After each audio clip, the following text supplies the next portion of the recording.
India and the United States of America co-chair this initiative. And now, as the co-chair, I invite the President of the United States for his remarks.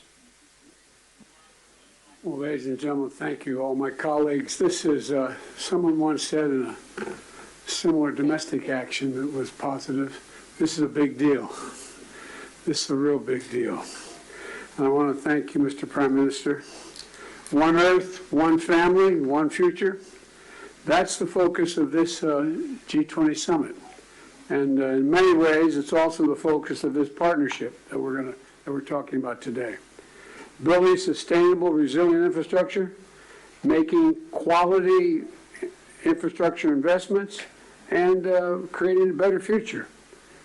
A future that presents greater opportunity, dignity, and prosperity for everyone. Last year, we came together as one to commit to this vision.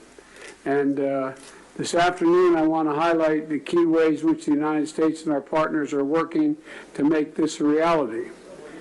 Economic corridors. You're going to hear that phrase more than once, I expect, over the next decade.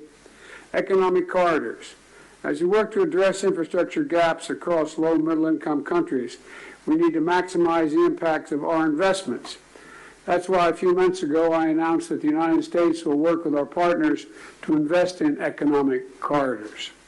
In practice, it means we're focusing on regional infrastructure projects that deliver results across multiple countries and in multiple sectors. And today I'm proud to announce that we've finalized a historic agreement for a new India, Middle East, Europe economic corridor. As a key part of this corridor, we're going to invest in ships and rail that extends from India all the way to Europe, connected by the UAE, Saudi Arabia, Jordan, and Israel.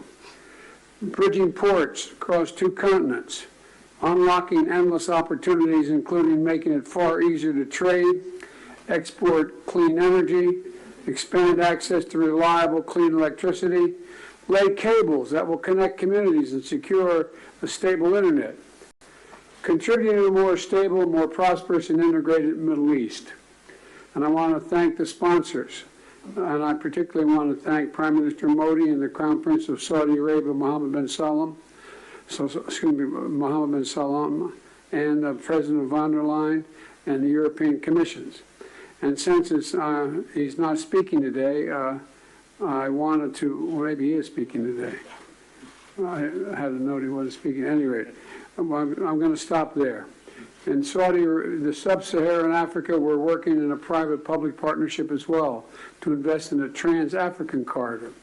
That includes a new partner, the European Union. President von der Leyen, thank you for making this very possible. Together, as part of this corridor, we're going to invest in a new rail line that will extend from the western port in Angola to the DRC, to Zambia, and ultimately the Indian Ocean. It's a project that's about far from just laying tracks. It's about creating jobs, increasing trade, strengthening supply chains, boosting connectivity, laying foundations that will strengthen commerce and food security for people across multiple countries. This is a game-changing regional investment, and both of these are huge, huge steps forward. But they're far from the only ones. We're continuing to make big investments in infrastructure around the world. That includes a solar energy site, an insulin manufacturing facility, and electricity project right here in India. We're continuing to develop economic corridors across Africa, Asia, and the Americas.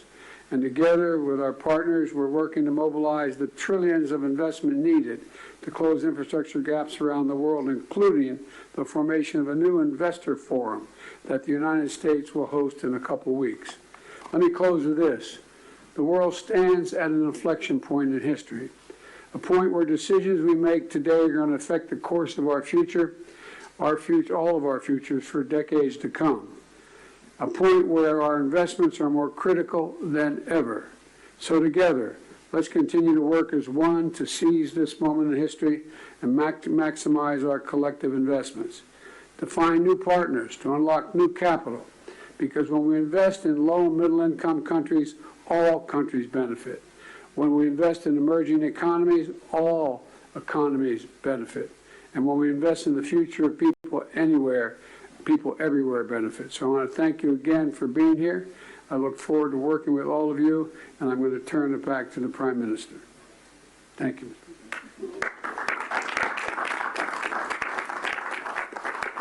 Thank you, Excellency.